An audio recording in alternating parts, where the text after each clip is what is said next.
Hello, friends. Welcome inside, at least for me. Talk of Champions, Riverland Roofing Studios. Riverland Roofing for all your roofing needs, 662-644-4297. He's Zach Berry. I'm Ben Garrett. We both write for the Ole Miss Spirit. You see this QR code right here? Nope, other way. That QR code right above my head is for the Ole Miss Spirit. omspirit.com and 13. Sign up today as a new member for as low as $1. $1. Hey, Zach Berry, got Brycen Sanders coming on, Ole Miss starting center in just a minute.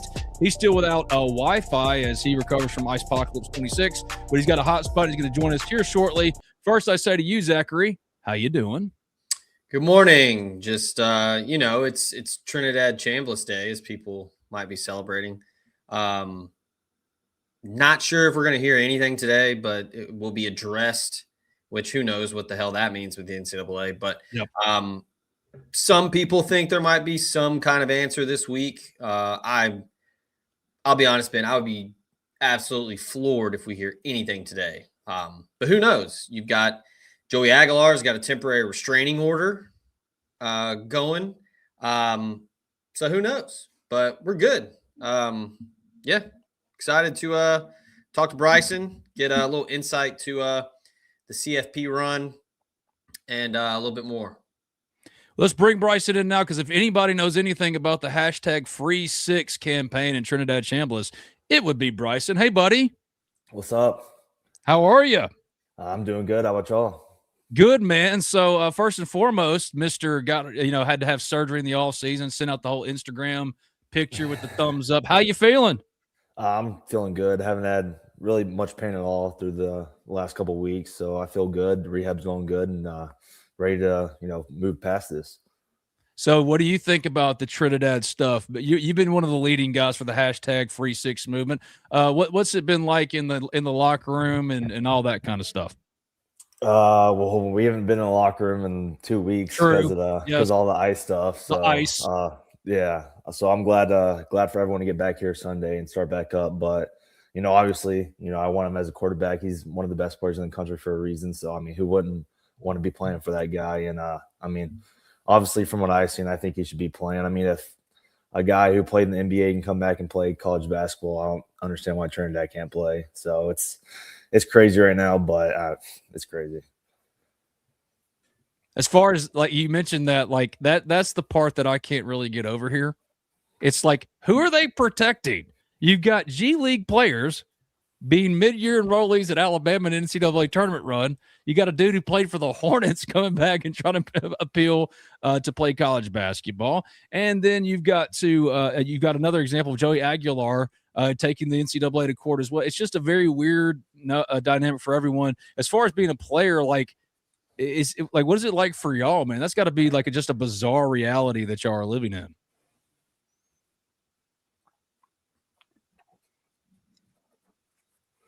Yeah, it's crazy.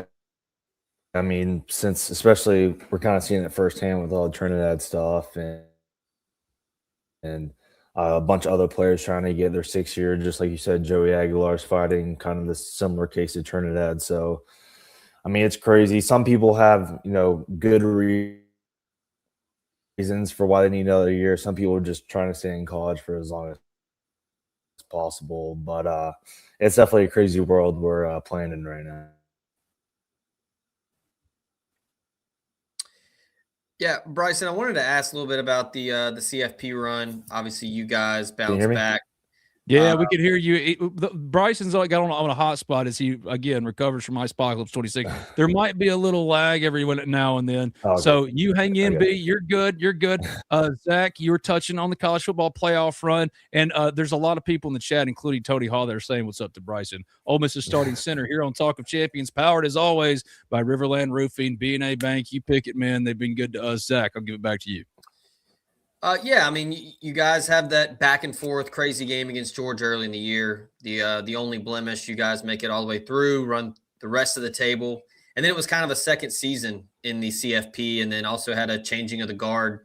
Lane Kiffin leaves, Pete Golding takes over. What was, from your viewpoint and kind of your experience, how different was it having Lane Kiffin as a coach in the regular season and then Pete Golding taken over as the new head coach? What were the biggest differences that you noticed? I think PG did a good job trying to keep everything sort of the same throughout the regular season and the playoffs. Because I mean, we only lost one game in the regular season, so we didn't really need to change too much when we went to the playoffs. So I think PG did a good job of trying to keep everything the same, like our practice schedule, our meeting schedule, and just use the momentum we had in the regular season onto the playoffs. And I think PG did a great job of leading that. And I think also the players did a good job of just limiting distractions. No matter who was going to be the coach, we just wanted to go out there and play and try to win a national championship. What was the hardest part of the lane stuff specifically? Like when it got really, really ugly, what part really frustrated the hell out of you the most? Probably just trying to keep everyone on the team just on the right page, trying to limit distractions and, just focus on, going to the playoffs and trying to win. A lot is, made about Trinidad for good reason. Was phenomenal last season, but I wouldn't say Kiwan doesn't get talked about enough. Enough people talk about him, but when did you kind of know that he was legit, that he was a dude? Because he was highly recruited.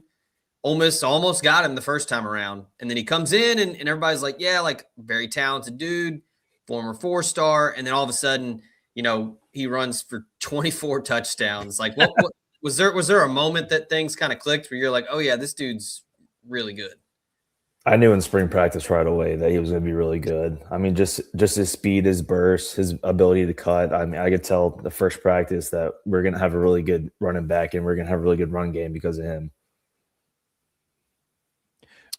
I've got a question about the offseason so far, man. What do you think about what y'all have done in the portal, especially on the offensive line? Devin Harper going to LSU, especially after he re-signed, was a weird deal, and it's unfortunate, whatever. But like, if you had to assess the offensive line and kind of assess the portal and how Pete attacked it and kind of went about it, what are your thoughts, feelings about the portal work and what Ole Miss was able to get done, and maybe what really impressed you or not?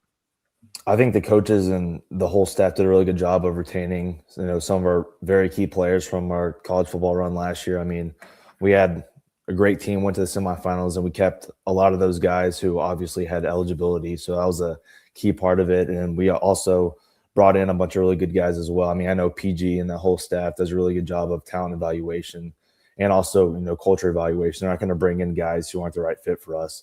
So he did a really good job of that. In terms of the offensive line, keeping the 3 interior starters is, really good. And we also brought in some really good interior depth, just like Troy Everett from Oklahoma. He started at Oklahoma. He's a really good player. He's going to be a really good fit for the O-line room. And we got some good tackles as well. They're young. A lot of people don't know about them or trust them, but they're going to be really good players.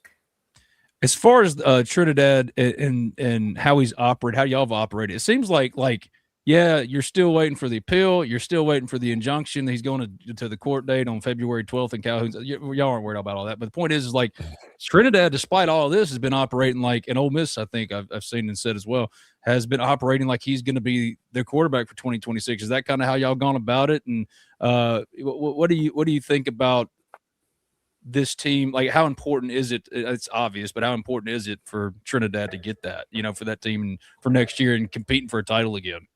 Yeah, I think we're all kind of operating like Trinidad's going to be the quarterback. I think everyone believes that he'll be able to get another year, even himself. And I mean, obviously, he was top 10, I think, in the Heisman voting. Who wouldn't want that guy as your starting quarterback? Who led us to the semifinals? Who, close to competing in the national championship. So, I mean, who wouldn't want that guy back there? He's one of the best players in the country, and I believe he'll be the quarterback next year, which is awesome because he's a hell of a player.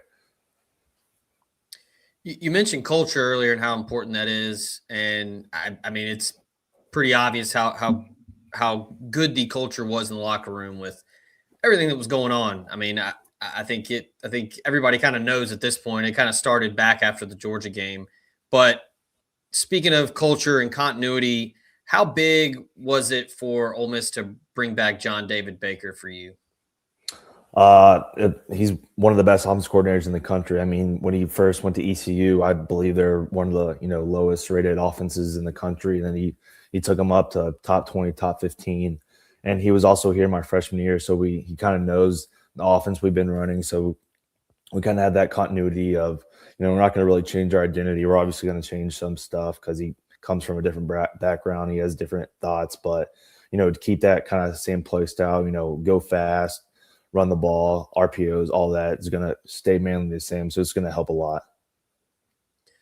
And kind of sticking with the culture theme, it seems like the staff has a certain type of player and a certain type of vibe that they go for, where you got to bring guys in the locker room that are going to mesh and gel with the current roster. But for you, I know you're not, day to day doing it with everyone, but you had your hand in doing some recruiting for the offensive line. But how different is it now with the portal and with rev share and all that versus you just going out to eat with a couple, the high school recruits that would come into town?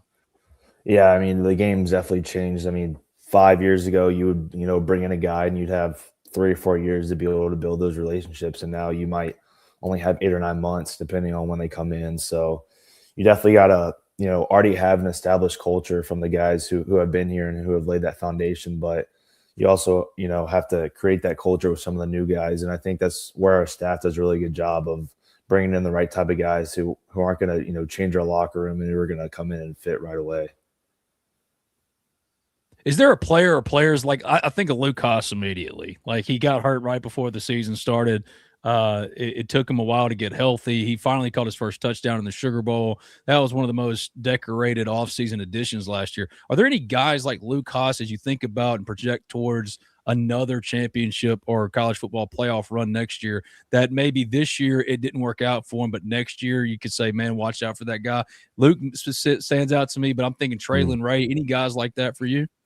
I think in the O-line room, a guy like Therese Davis, who came over from Maryland last year, who obviously didn't play much this year just because he was behind, Jaden and Diego, 2 really good players. But I think, he's going to be a really good player for us. He was a really good player this past year. No one really saw it because he didn't play much, but he's a really good player. He's a very hard worker, and I'm excited to see what he's going to do at tackle. You get some comments from the guys like Tony Hall and other people in the chat. Offensive line doesn't get enough credit, but you guys are awesome. Trent and Lacey are great because of you guys. Like that doesn't need to be lost here.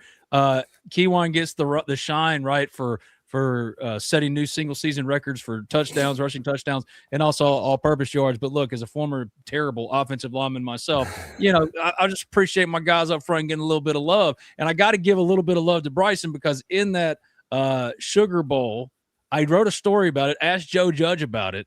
My man, capture, don't kill is what I've learned is the terminology. My man came back when Trent is scrambling backwards, almost puts his heels on the goal line. And here's Bryson said, you could have laid him out. And you walked right in front of Cat, didn't do nothing, did this right here, nothing they could do. See, those are the kind of things they don't show up in the box score. But if we're talking about offensive line, like, did you get love in the locker room for that? What film study where people going, oh, look at Bryson? Because when I asked Joe Judge about it, like he lit up. He's like, yes, that was capture, don't kill. It was awesome. Yeah, a little bit. I'm kind of the type of guy who, if I get credit, I kind of just throw it off because I'm not really that type of guy. But obviously I wanted to, kill that guy, but it would have been a 15-yard penalty. And, the coaches have done a great job, especially in the offseason, showing us, different situations about being smart. And Coach Judge has shown that play literally before about what to do in that situation. So it's just, practice and repetition and the coaches, telling us what to do, help me in that situation. Are you over, or do you ever get over getting that close? I mean, is it a motivating thing? I mean, how did you handle and process the loss to Miami, and then y'all thought, talking to a man, y'all were going to a national championship and winning one. So what was it like in the moment, and then to kind of move past it? How have you handled it? Yeah, that locker room after the game was, very tough, very emotional, just because it was a long season. We were, so close to achieving our end goal. And it was a long couple of days after a long week. I didn't even watch the national championship. Really, I didn't really want to watch it at all. It's just because we knew we were so close, and we thought that should be us out there. So it was definitely a long couple of days, a long week after. But we're moved on now, and we're using that to fuel this season.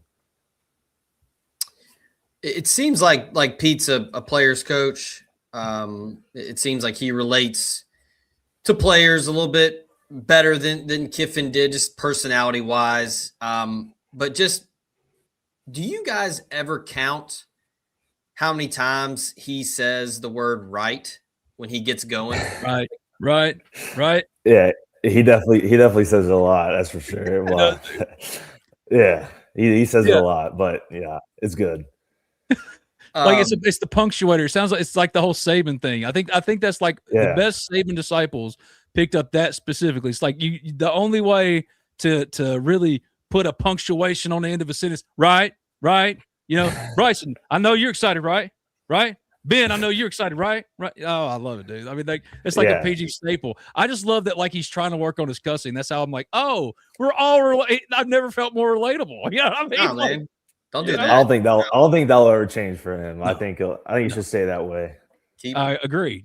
I mean, this man is from Hammond, Louisiana, but like, dude, he's really from the Delta of Mississippi, in my opinion. So yeah, like as a fellow Mississippian who always says God is good, but help my cussing.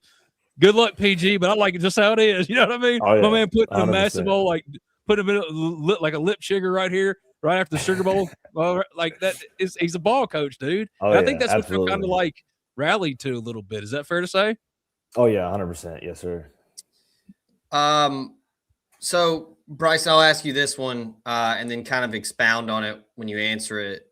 What is worse, Eastern time zone or tampering in college football, and why?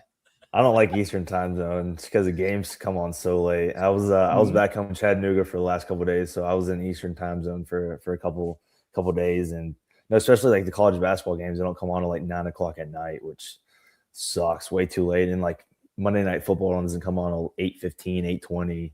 Just I don't like Eastern Standard Time. I'm glad Ole Miss is in Central. That's for sure. Dude, I think what I learned in Phoenix, what I love the most, Mountain Time rules, dude. It's like perfect. It was weird just because that was my first time experiencing that. And like it'd be like 4:30 and there'd be a basketball game on. I'd be like, that's crazy. It was perfect. Right when you get out, I was thinking, man, if I was like right in the old days getting out of school and there's a basketball game on an hour later, this is perfect. Football game. Dude, I think Mountain Time's got it figured out. Let's just stick with that one. You know, I'm sorry, I didn't mean to interject too much in that one. But I thought that same thing. I'm like, damn, I thought Central was better, but no, Mountain Time, they got that thing figured out, man. You know? Yeah, Mountain Time was pretty cool for sure. Yeah, it was dope. I want to know what it was like playing there, man. Because was that the coolest place you played so far? That was different, man. That was just special. I honestly didn't really like the stadium that much. Really? It felt weird. It was like way too big, honestly. Like I like the Superdome a lot more. Everything was kind of, closer. It felt like the fans were closer to the field. Like especially the sidelines were like 20 yards like apart from the stands. I don't know. I just didn't really like the stadium in Arizona, but it was a cool place to play. That's for sure. I was just glad to see Phoenix. I seen some cacti the first time. I'm like, oh dang. I made it out like my ancestors out here to the West Coast. I'm sorry. Back to you, Zach. I mean, so yeah, poking fun at Eastern time zone because it's the worst. There's no debate. It's the worst time zone. Worst. But worst. We know it. You know it. You definitely experienced it. You've seen others experience it. But yeah, the tampering thing. I know that's a big topic with college football. But just like how prevalent is it in the locker room? And like, do you guys even talk about it? Like, do people say like, oh, so-and-so called me today? Or do people kind of keep it hush hush?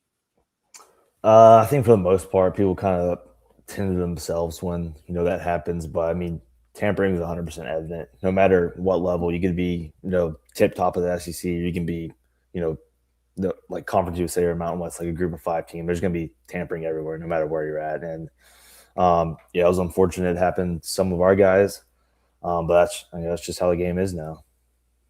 I mean, like Lane said it after a game. I know Winnie, who's now at LSU, got tampered with. I mean, I'm curious too.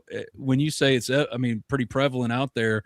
I mean, is it as brazen as other schools just reaching out to y'all, like texting, calling, saying, "Hey, I know you just got done with the game," because it did happen sometime this year. Have you seen that yourself? I think most people knew not to, contact me because they know I'm pretty loyal to Ole Miss. But definitely guys would get hit up middle of the season, especially if they're not playing, and they'll either get contacted through their agents or just straight up texted from one of the coaches, and and then that's how it all starts.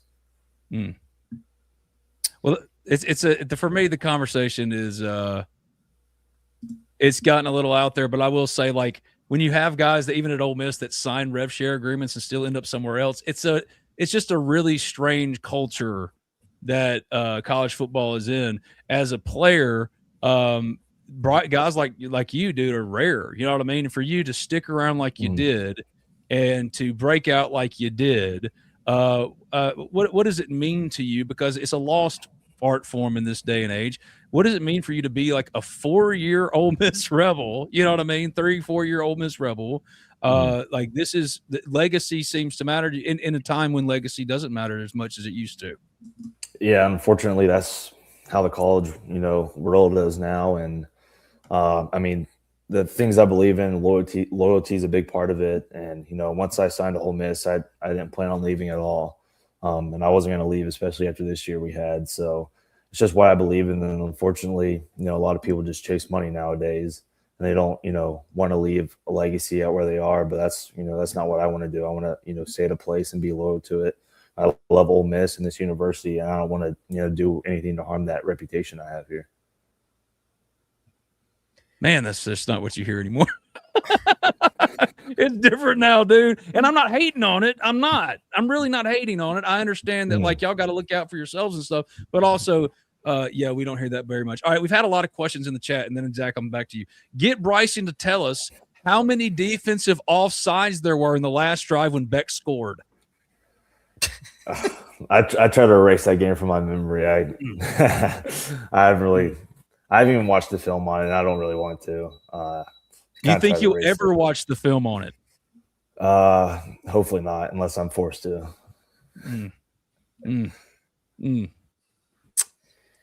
I'll ask you this. I mean, I know they were more on the outside, but just overall watching film, being on the same field as them, you played against Ruben Bain. You played against a lot of good players throughout the season and, the last couple of years. What would you say has probably been the most impressive individual player or matchup that, good, like a good battle that you've had over the years? Which one sticks out the most? I think I had some good ones against Oklahoma. I mean, they had one of the, best defenses in the country when we played them. They had some really good D linemen. I think one was at the Senior Bowl this past week. He's a really good player. Obviously, Ruben Bain is probably the best player I saw. I only went against him one time, but he's a really good player. Georgia obviously had really good players. I think Christian Miller projected to go like late first or second round. So, I mean, it was week in, week out battles against, some of the best players in the country. And that's, what the SEC is. And that's, why I wanted to be a part of this conference.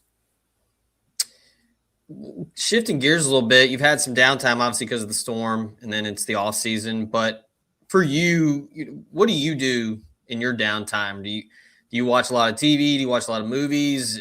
Is it just all ball all the time? What do you like to do to kind of shake things up and get away from football?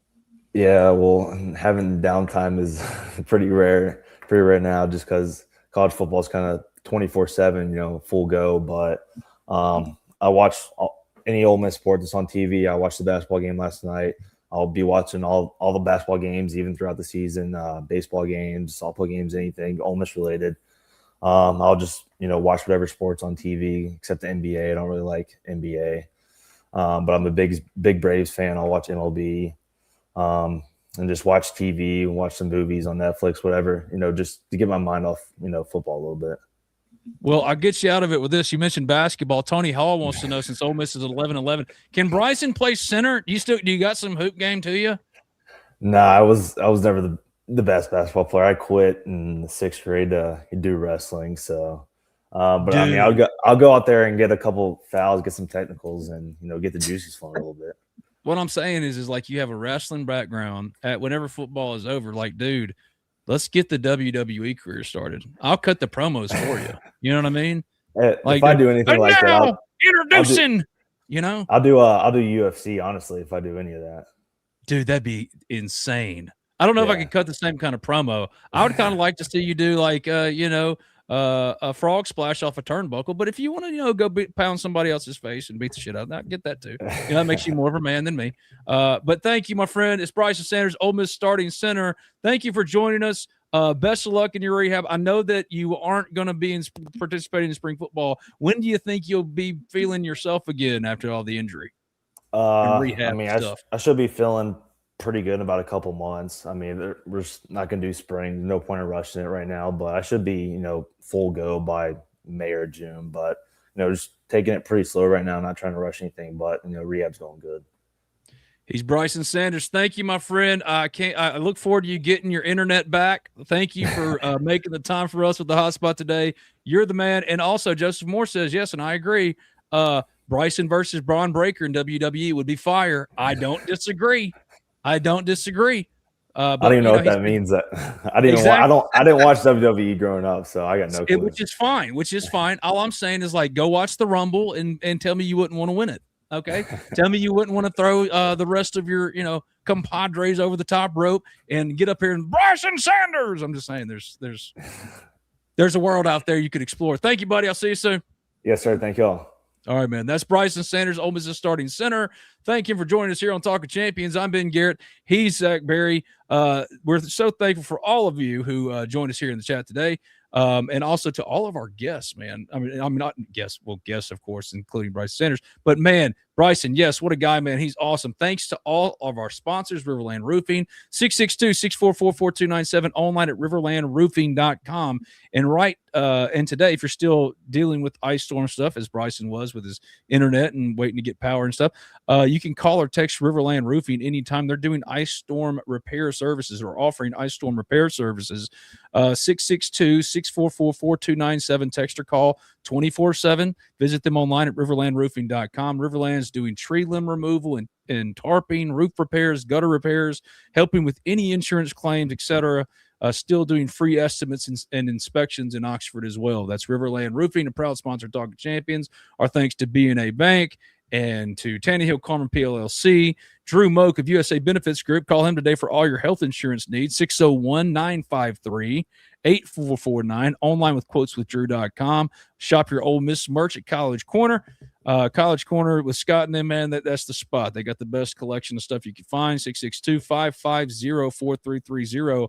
Online at collegecornerstore.com. Built Different Fitness is where I'm headed. I'm finally buckling down. Finally going to lose that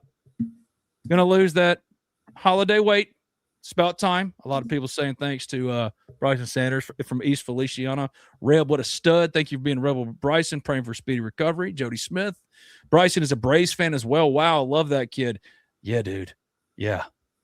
I'm a Braves fan too. And that's probably the thing I most wanted to talk about in that interview, but we thought we had to touch on other things. But anyway, back to our sponsors. Thanks to Built Different Fitness is where I'll be going to soon. You should do it as well. Great people, man, and they'll help you change yourself for the better in 2026. 662-832-0961, online at bdoxford.com. So they've been operating like Trinidad Shamblas is going to be Ole Miss's quarterback in 2026. As we've been recording, anything happens on the appeal that, is noteworthy, or are we just still waiting? Been a couple of weeks. No, nothing yet. Again, I would be absolutely floored if anything happens today. I don't anticipate anything, and that doesn't mean anything. It's the NCAA. The glacial pace at all times. They're going to move as slow as possible. They answer to no one. So I wouldn't read too much into that. But yeah, I think Brycen seems to think so. Pretty much everybody else around the building seems to think so. And then more importantly, like national media, like college football insiders, national columnists seem to think so. So it doesn't mean anyone actually knows anything, but it's not just the people in Oxford and the people that cover Ole Miss saying it. So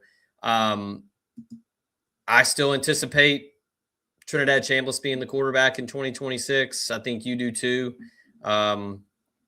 So whenever that does happen and becomes official, if it does, I think you'll see it reflected in a lot of the off-season content with preseason polls and Heisman odds coming out. I mean, I don't think it's crazy to say that Ole Miss could have 2 guys in the top 10 for Heisman odds. Yeah. If Trinidad and Kejuan Lacey are both back and they're not in the top 10, no one will ever be able to convince me again that there's not like this uniform. Ole Miss can't ever get past a certain level of good. You know what I mean? Like we're always going to treat them as the little brother until that, like, because I will believe there's a wide held conspiracy. There's just no, like, if it were Georgia, or I'm not going to say another school, but if it was Georgia, Alabama, and they had a quarterback and a running back, one of which finished 8th in Heisman voting last year, another who should have gotten more votes, was inarguably a top 5, maybe 3. Jeremiah Love will give him number 1. But Kejuan was up there. If it were Georgia, both of them would be unquestionable top 10 Heisman picks. Who, like, but you know it's going to be number 1. You know who number 1's going to be. Yeah.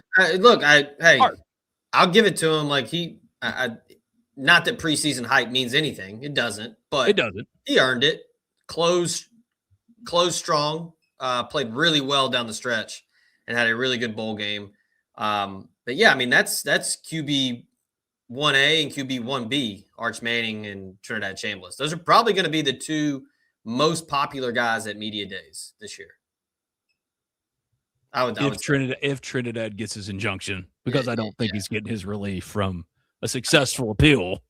But if it's the case, Arch Manning and Trinidad Mania will be pretty wild down in Tampa. Who are some other candidates for the Heisman? Yeah, way too early. Even though I don't even care about the Heisman anymore. I mean, you've got Arch is up there, Chamblas, Kejuan Lacey, Josh Hoover going to Indiana will be up there. Jeremiah Smith will be up there just because he's still one of the best players in the country, but I don't think a wide receiver.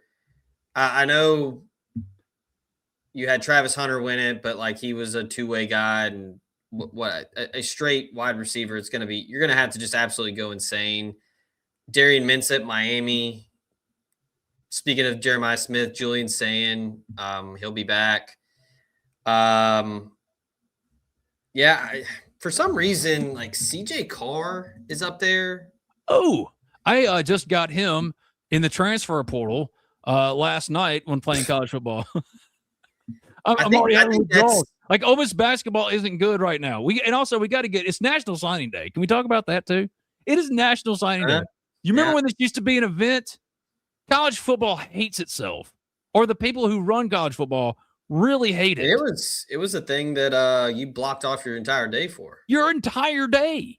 I remember I was there when Tony Connor made his announcement for Ole Miss on ESPN. You know what I mean? I was like in attendance for that. And now it's comes and goes. Like, it's unfortunate. I miss, like, we'll never have that kind of juice like we had back in the day. You know? Yeah, I was living in New York City when that signing day happened, and like I had no one to really talk to, like, in person there, because nobody in New York City cared about signing day. No. One we forgot, Gunnar Stockton will be in the Heisman conversation. Absolutely. Yes. CJ Carr, I think, is up there because he plays in Notre Dame. And I just got him in Indiana as the offensive coordinator of Indiana until Ole Miss's job comes open. I just guess I want to be the offensive coordinator in Indiana and do what I got to do. All right, but it is National Signing Day. First, what do you think from Nomad's Dream? What do you make of the new signings today? The first one we see here on the screen, Case Thomas, an Ole Miss Rebel. What about Case Thomas? What do the folks need to know about him, Mr. Ole Miss recruiting guy, which you can read all of Zach's stuff at the Ole Miss Spirit, omspirit.com, Fleet of On 3, that QR code on your screen. If you scan it and you're a new member today, you can get in for just $1. Come hang out with me and Zach and everybody else over at the Ole Miss Spirit, omspirit.com, and Fleet of On 3. My guy Darby McCraney has been doing some great stuff on the board. My guy Jake is always busy with some basketball right now, even though women's basketball, they're kicking butt.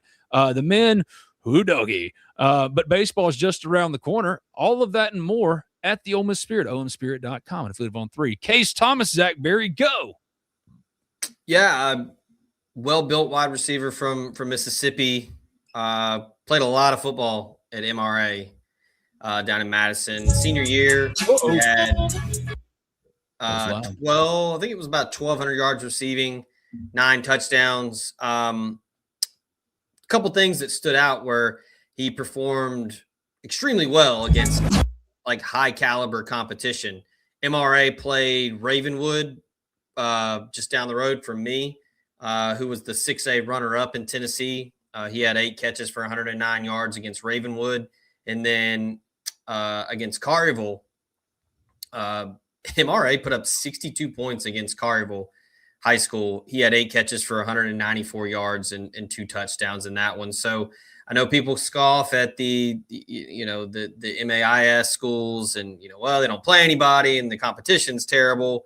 But for his career, he had 188 receptions and close to 3,500 yards receiving and 36 touchdowns.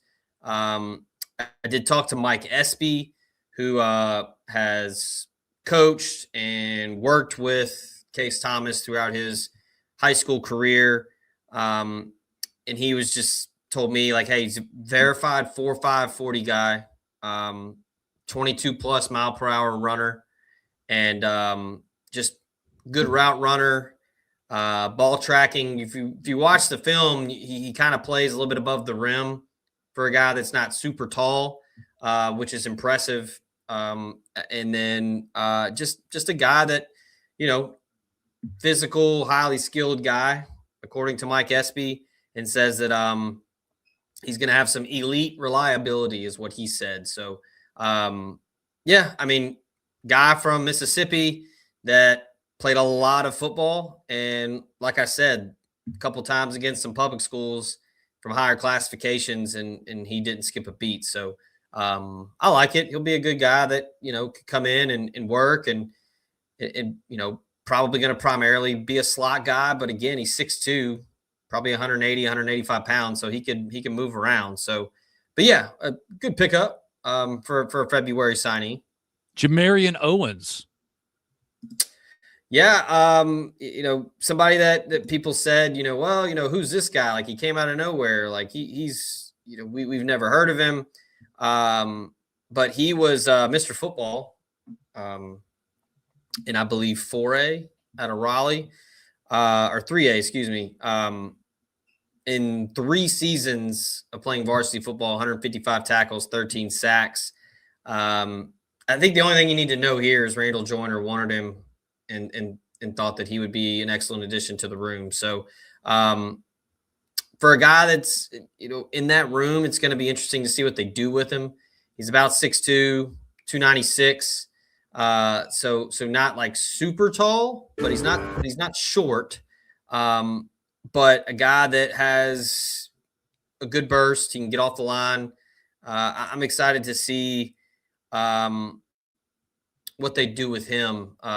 Being a February signee, late arrival, but played at a really good high school program at Raleigh.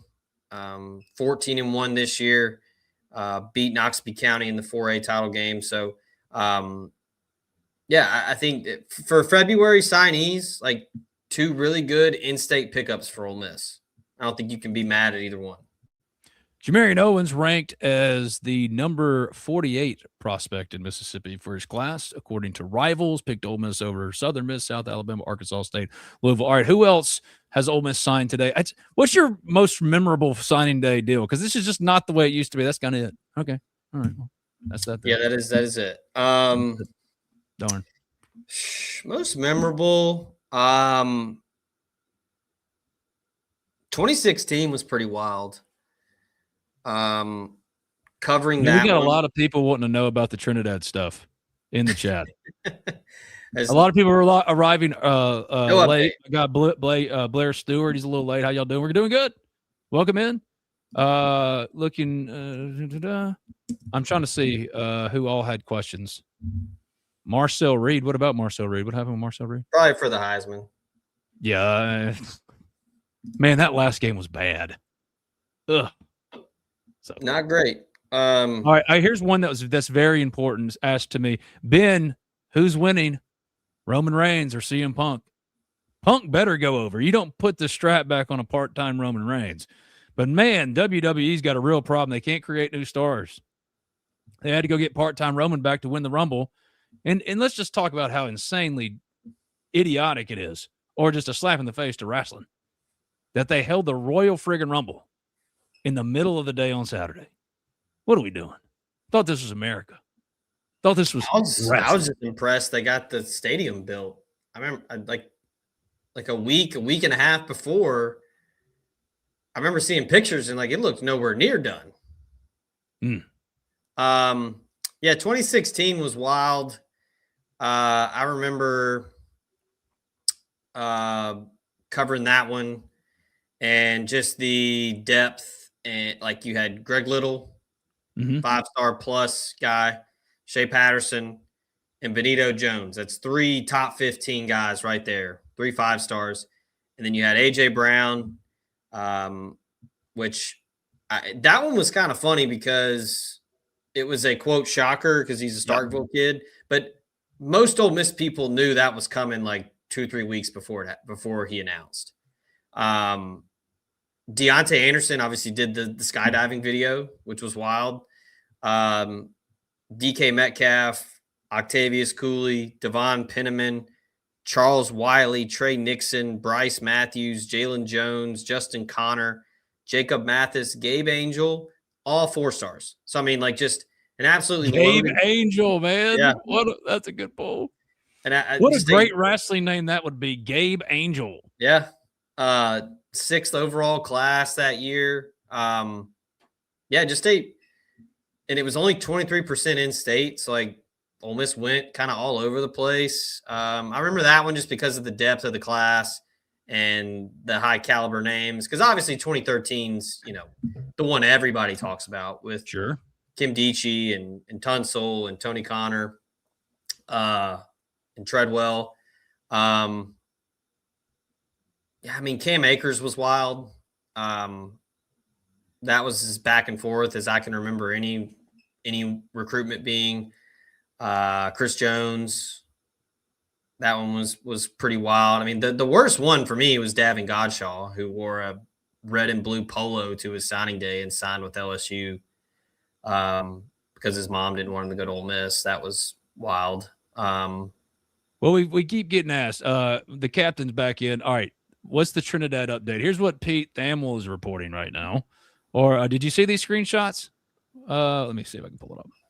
What for you is the update? Because for me, I've been saying and being consistent with it. I don't think Ole Miss is getting relief through the appeal process, and what I saw today from Pete Thamel makes that almost crystal clear. Including the medical documentation to disclose. Okay, so the NCAA is filing this week in Trinidad Shamblas versus the NCAA gives a window into what the NCAA's argument includes. Collegiate sports will become ungovernable if eligibility determinations are instead the results of individual court decisions. Y'all created that.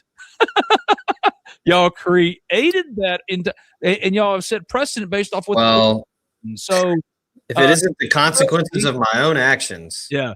So what that tells me is that the NCAA is going to deny him like I thought they would in appeal, because it's just like the NFL in that way. When you appeal in the NFL, like a drug fine or whatever it might be, dude, you're appealing to Roger Goodell. You're the guy who gave down the ruling to begin with. You're appealing the NFL for the NFL's decision. You're asking them to change their mind about their own decision. Same thing with the NCAA, essentially. So for me, the appeal was never going to be it's about the injunction. And as you heard Brycen Sanders at the top of the show say, they've been operating, Ole Miss has, as if Trinidad's going to be their quarterback next year. I don't expect anything to come of the appeal successfully for Ole Miss. I have been consistent. If and when relief comes, it'll be through an injunction through the courts. And this just makes that clear to me, right? This reporting, what they're arguing in court. They're saying, yes, we don't think y'all should make the decision. We should make the decisions. But again, then we all will have the question of, what are y'all making the decisions based off of when you've got TJ Finley on his 7th year? You got a Miami linebacker going in for his 8th. You've got a NBA G League player enrolling mid-year. We're trying to understand here, who should be making the decision? Because if it's y'all, the inconsistency is what's so freaking maddening. I mean, Carson Beck just played his 6th year. I mean, yeah. If you're gonna do it, you just got to do it across the board. This can't be. I don't know. It's either gonna be everybody gets in or nobody. Like it because that's where you get to this point where like, well, we're just gonna go to court, and like, you know, Joey Aguilar has the temporary restraining order now. Like I saw the NCAA said, like in response, said, quote, they will continue to defend the NCAA's eligibility rules against repeated attempts to rob high school students of the opportunity to compete in college. You know what robs high school players the opportunity to compete in college? When like even top 100 prospects like A.J. Brown, when he committed on National Signing Day, when this used to be an event to the NCAA, screwed this up. That like signing day was the off-season driver for college football. It was unique unto itself, and they ruined it. They absolutely ruined it. Yeah. Not that the early signing period was necessarily the wrong call. I'm talking about a designated day in the offseason that is college football, that is for college football. Just like with the schedule release yesterday for the calendar next year, and the last game is being played on January 24th, 5th. The people who run this sport hate this sport. They hate the sport. There's no other logical explanation, because in arguing in their court filing, saying that we believe we should be making decisions, you're just putting the impetus back on the fact that you have been a pathetic, feckless organization for decades at least, reactive, not proactive, not in the best interest of college football, the players, the quote student athletes. You don't care about the student athlete. Look at the schedule you released yesterday and then say with a straight face, we care about the student athlete. Look at this filing and say you care about the student athlete. Again, people are going to be in the chat. A lot of them will be LSU fans and they'll say, but Trinidad's case is this. I don't care what his case is. I would argue this if this was an LSU player dealing with the same thing. I would argue this if this was anybody that got tonight. Joey Aguilar, absolutely. He should get another year. Because what we've shown or what we've seen is that what, Zach? Like there are no rules. There's no rhyme or reason to the decisions and the rulings that they make. So in that open chaos, why are you selectively going after that case? It's not about Trinidad Shamblas' qualifications. At the end of all things, like my man earlier said, where's the Illinois Rev? Where's the Illinois Rev? They're asking for medical documentation that wasn't required to be held at the time in Division II. They didn't have to keep medical docs like that. Yeah, but when you get into the weeds, people are like, "Oh, you're arguing technicalities." That's all this is. All this is. And 2 months ago, they said that the whatever Ole Miss provided, all that Ole Miss provided was sufficient. Their caseworker did. Again, there's no uniformity. There's no understanding. If this was any other player dealing with this, I would say, yeah, that makes no sense. Did he have the proper documentation? Did he have everything he needed? He did. Then what are we talking about here, right? Then what are we talking about here? My sweet daughter Gracie just got home. Hey, honey, and she just about busted it coming in. Oh boy. But yeah, that's the update as I say hey to Gracie. Zach, I'll send it to you. Yeah, there's asking for documentation. I mean, I feel like there's been plenty of documentation. There's been plenty of, when the NCAA first denied and carefully chose, cut and paste stuff from the actual document, but then also failed to talk about how, Trinidad Shamblas had level 3 mono, which is like you can't speed walk with that. It's hard to breathe. It's uncomfortable. But even if it's not, even if it's flimsy, but that right there, and he didn't it's all in the realm of a red shirt or whatever. And yeah. See what the other part. Yeah, is. It's just if you're going to continue to pick and choose which ones you go after and which ones you don't, this is just going to continue to happen. And then, when you've got Charles Bediako just coming back to play for Alabama, no one's going to take you serious, and no one's going to even remotely blink when you say no. They're just going to keep going after you. And most people that know more about this than I do, like actual attorneys and people that have dealt with this before and have been around the NCAA, think that most of this will go away because the NCAA doesn't want to go to court and get dragged and lose, and everybody poke fun at them and laugh, and you have to go get just dragged through the streets and get whipped by Tom Mars and William Liston. They're not going to want to do that. So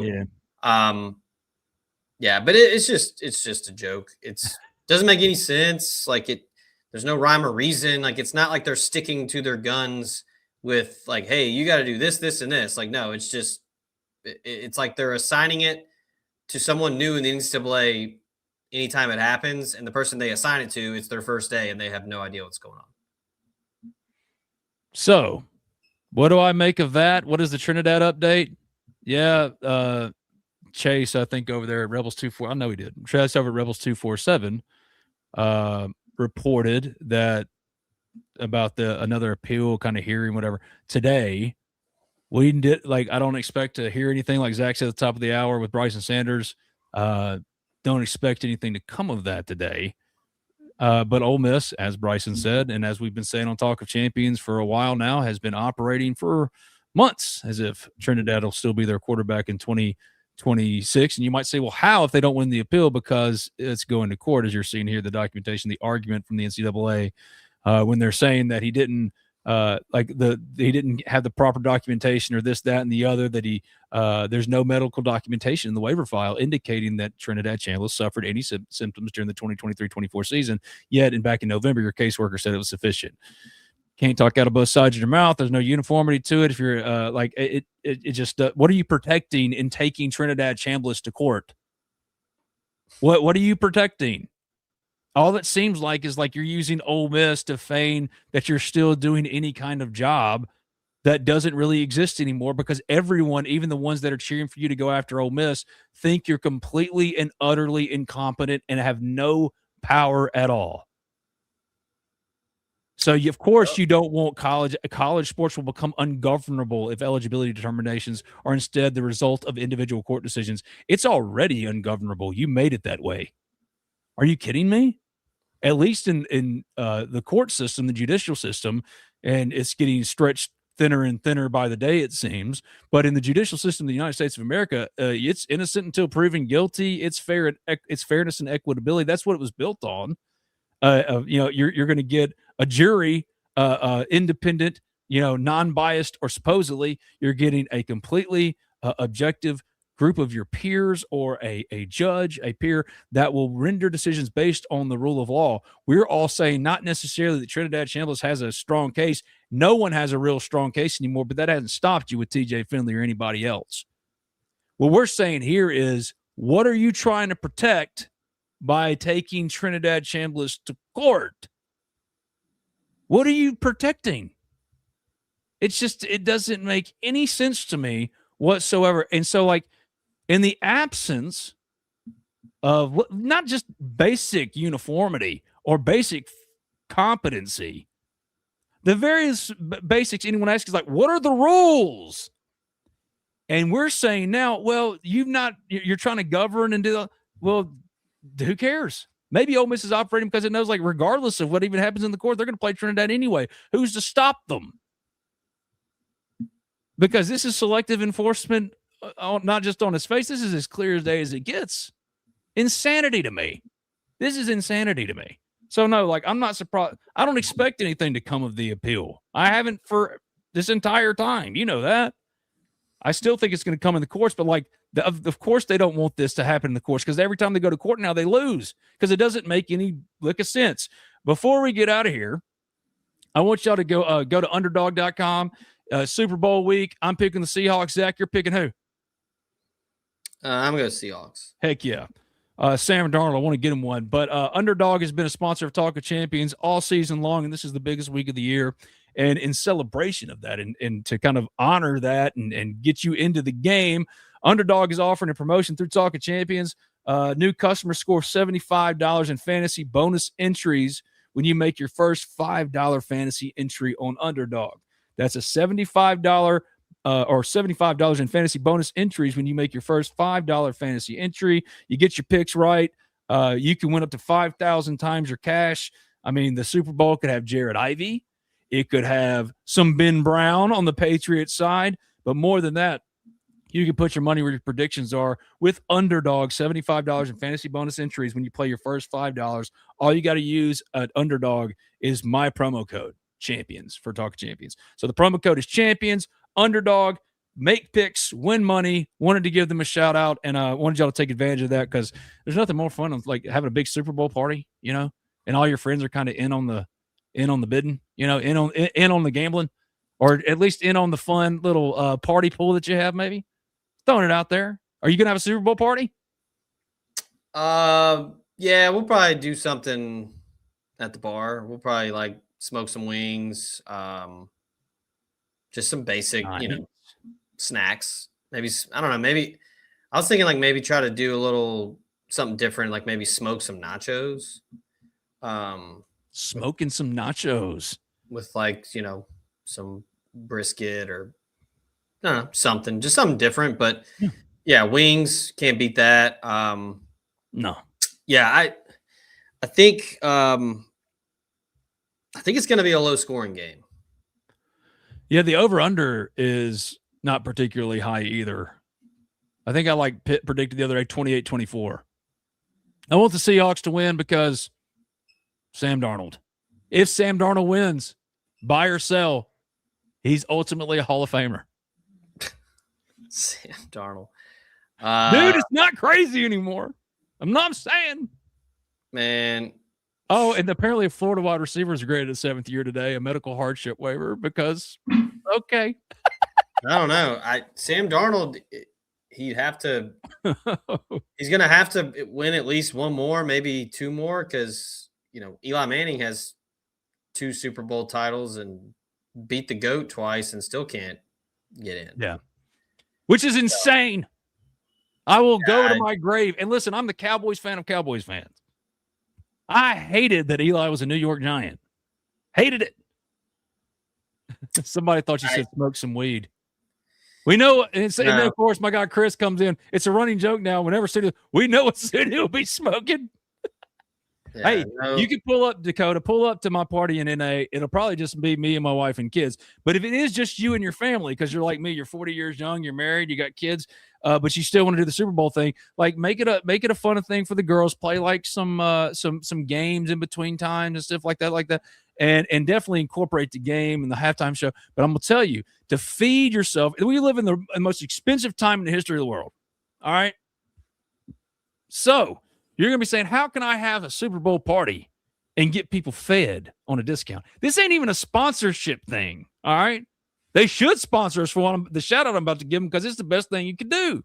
My guy, Drew Horn, Modern Woman here in New Albany, one of my best friends in the world. Drew Horn put me on, and he's absolutely right, okay? You go to Zaxby's. We need to replace the Pavilion Raising Cane's with an Admiral's, by the way. I'm all over the place. Moving on.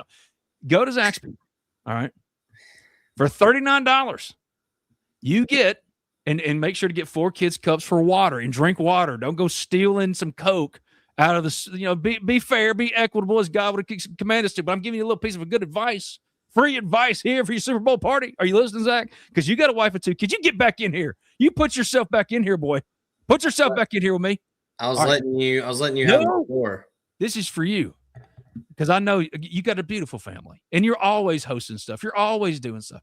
Go to Zaxby's, $39. You get 20 chicken strips, 2 large fries, 6 pieces of toast. Everybody gets a drink. Make sure it's a kid's cup and for water only. $39. Dude, I fed me, my daughter Gracie, and Riley, both of them up there, by the way. Look how cute and great they are. They each had friends with them. So for the 4 of them and me, we all ate. That comes out to about $8 a person. You don't get that anywhere anymore. Anywhere. And if you go look at like pre-COVID stuff, which you could buy at Chipotle for like $11, it'll make you sick. Don't let us get used to this. You're like, we're allowing The bureaucracy, man. We're allowing the machine to tell us that this is okay. These prices, they're not. So go to Zaxby's, get you that 20 wings, and if you feed everybody have a full meal. And that's like football food, right? Zach, everybody wants to know where you got that Sip Cold Beer hat. But I think that's like the hit of the day. Oh, my hat? It's from Circle and Square in Oxford. There you go. Yeah. Good stuff. So Circle and Square. Hey, Circle and Square sponsor Talk of Champions. Look at the shout out for that. That is a dope hat though. Sip Cold Beer. Meanwhile, my old faded Bears hat. I hate that I love that this is like y'all. Everybody got a hat. You got one, right? That just fits your head so well, and you just love the way it wears on your head. So you never replace it. But like this thing's about had it. You know, I have no interest in the Bears. Yeah, I want that one. Circle and Square. Circle and Square. Hey, put the link on the Ole Miss Spirit, omspirit.com to Circle and Square to buy your hat from the podcast today. And y'all go to it if you're a new member at $1 if you scan that code. That's a brilliant idea. Put it on there. It's a great spot. Good beer.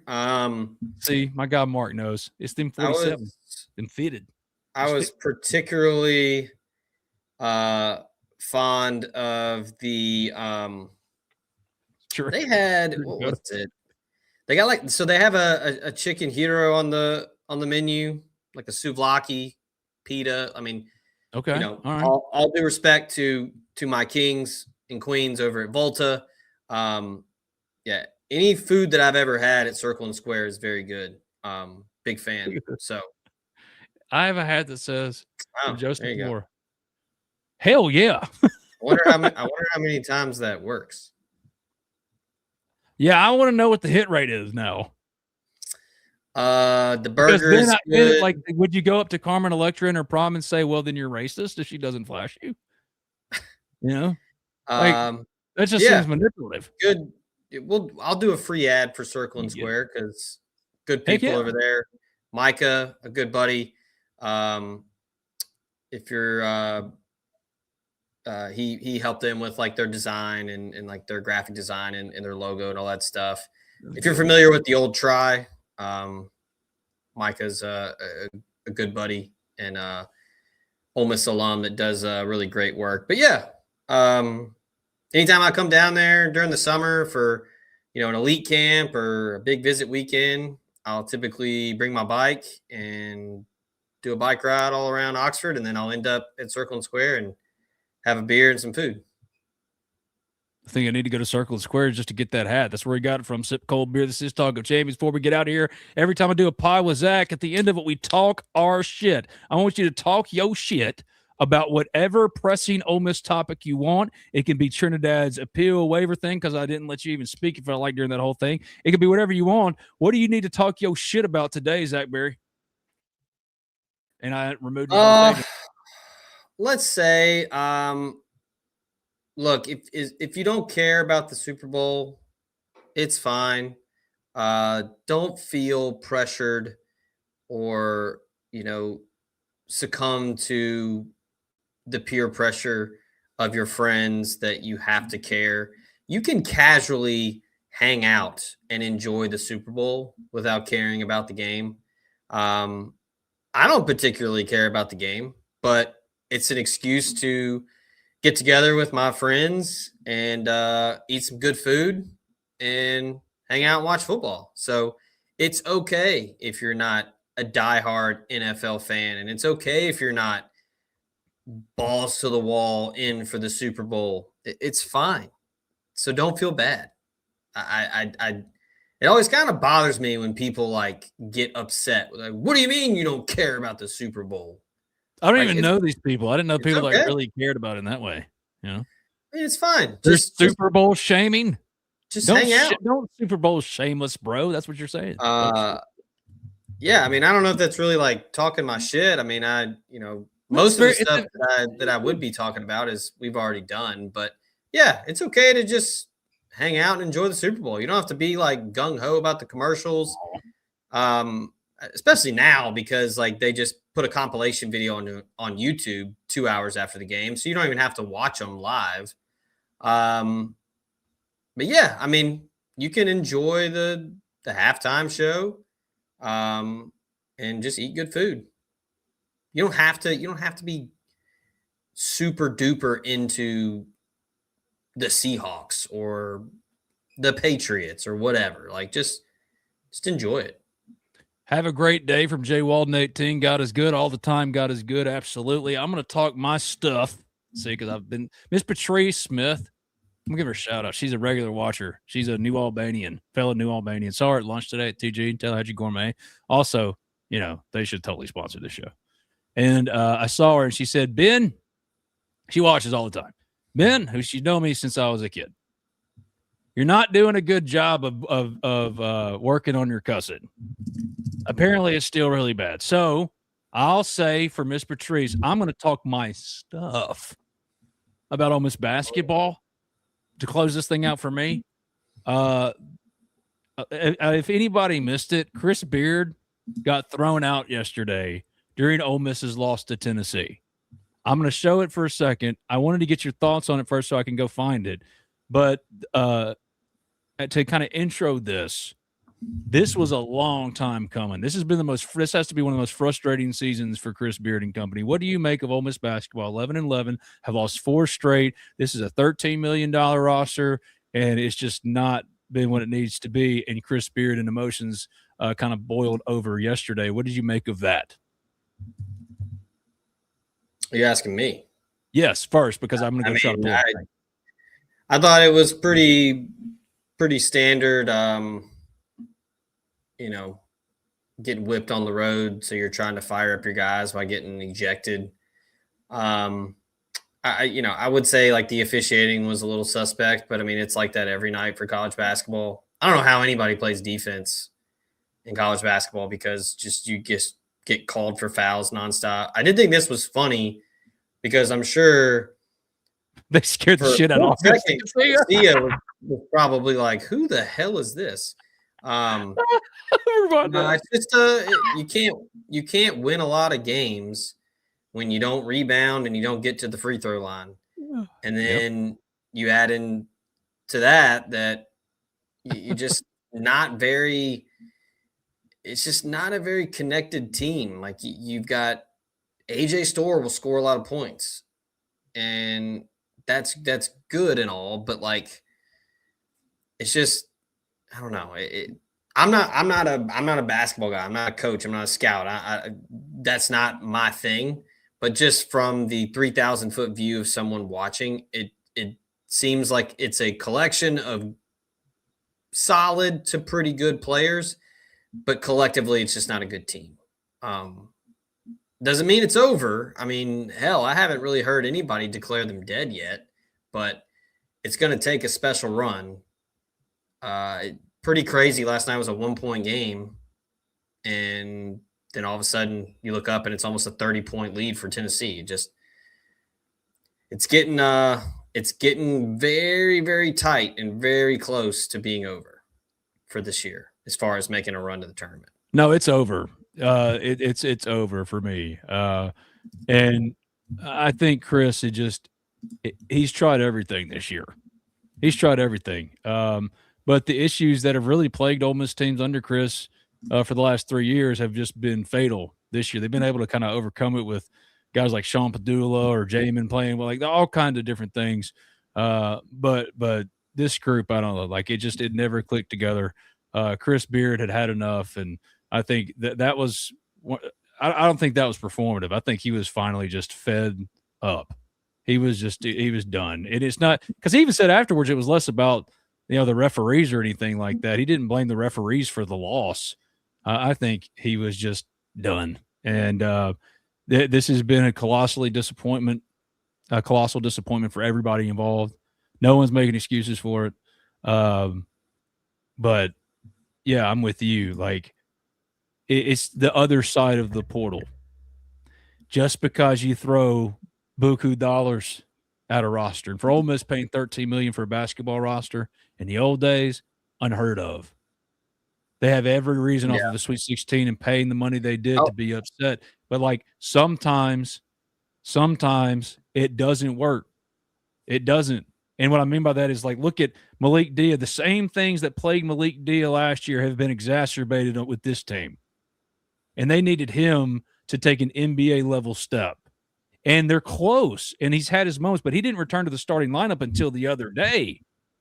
You know what I mean? That's a guy that you said was foundational, but he's just been the same player. That's a flawed player on a team when he needs to be a star. Eduardo Klofke, the other returning player that played last year, has not taken a step in any way. He's not a better version of himself from last year. He plays more minutes, and that's just more of an indictment on what you brought in from the portal. Like, you thought Corey Chest was going to answer a problem that's been persistent for you at Ole Miss, and that is rim protection. And he's done it better, but, like, the rebounding issues are inexcusable. How pathetic they are.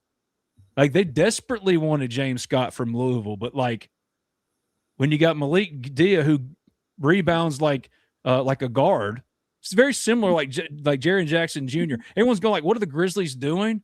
Dude, Jaren Jackson Jr. is not a foundational piece that you're going to pay the max to twice.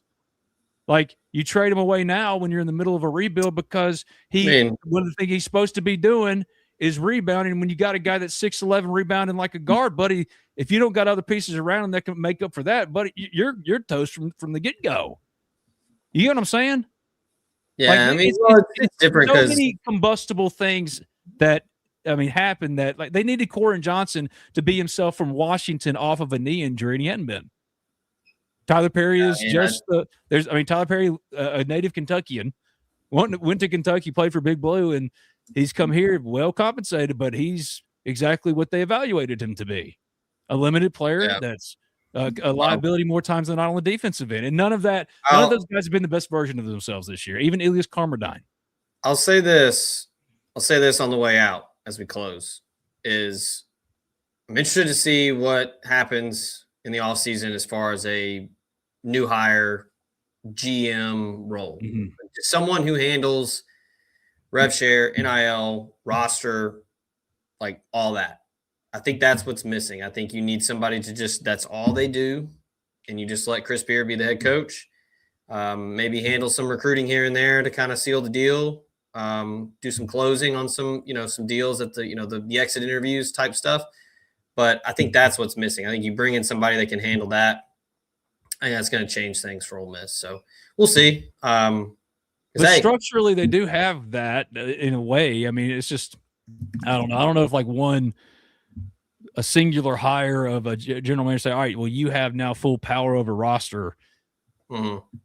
I don't think, first of all, that Chris Beard would ever give up that much power.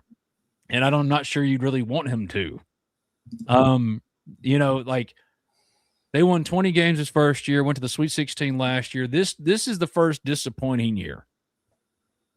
And again, when you play the transfer game in a world where no one's loyal to anyone and all the parts and pieces are combustible, from the players to the coaches to hell, even the fans, sometimes a roster of combustible pieces blows up and just doesn't work. Right now, it just hadn't worked, but they've been close. But that shows you what the talent is. Like, even with being 11-11, they're like 70s according to the net, and like around the same thing, maybe 80-ish, 83 on Ken Palm. This has been a close team, and it's unfortunate because, again, Ole Miss expected in year 3, coming off a Sweet 16 and paying $13 million to certainly be better than 11-11. And I think yesterday, Chris Beard he'd had enough.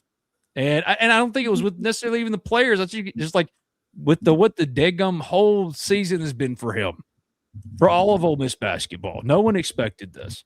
No one did.